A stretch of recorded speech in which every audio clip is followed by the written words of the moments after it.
Hey everybody, my name is David Griffin, and it is good to be with you today as you have your CG discussion. I hope you enjoyed the message this week as we talked through Psalm 121, a really special psalm that really kind of reminds us about where our hope and trust is. And that's a big question for all of us. It's a question that all of us understand. It's difficult when we think we're going to get help from somewhere and we don't get that help. It's hard for us to kind of wrap our minds around why God would allow it to happen that way. But I know that as you're in your group, you're going to have the opportunity to talk about what you trust in. Some trust in horses, some trust in chariots, but we trust in the name of the Lord our God. That's what the Bible says. And what I would ask you is, I bet you don't trust in horses. I bet you don't primarily trust in chariots. I mean, that made sense for a king back in David's day, but quite frankly, that's probably not what you're struggling with. That's probably not what you're tempted to trust in.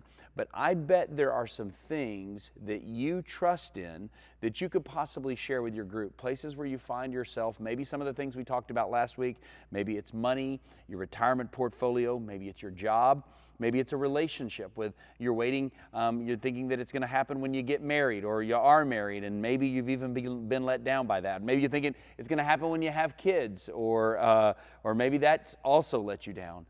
Maybe you think it's going to be in the government, some sort of social policy.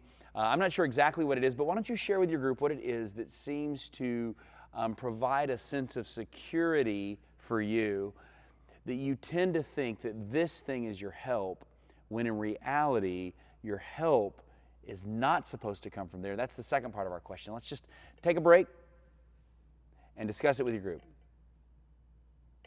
All right.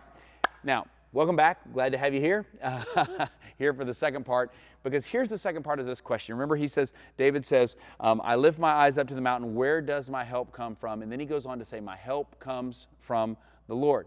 And the reason why I bring this up is because why is it, this is the question, why is it that you, and me, I mean, of course, I've just got to be honest, I struggle with it as well. Why is it that you find yourself not trusting in God, but instead trusting in that other thing? What is it that makes that so appealing to you?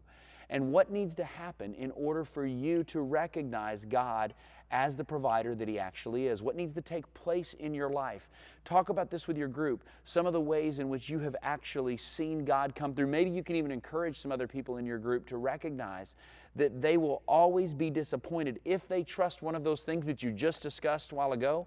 But in reality, it's possible that they are encouraged by the way you were able to trust God, or the way that you were able to see God come through. So maybe you can take a minute right here and discuss ways that God has come through in your life and the reason why it's hard for you to trust that God will actually come through. Maybe you can talk about that right now and go to break. And welcome back. Glad that you're here. Hope that you're not getting tired of pressing that pause button, because this message has the possibility of totally changing your life.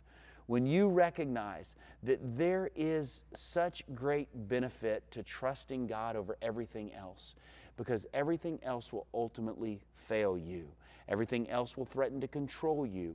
But God always wants to free you, and that's our belief, and that is what we think could happen in the days ahead, is that if you are liberated, the only way you're liberated is by allowing yourself to come under the command of the only one that completely and totally is trustworthy, and the only one that has your best interest at heart at all times. No pretense.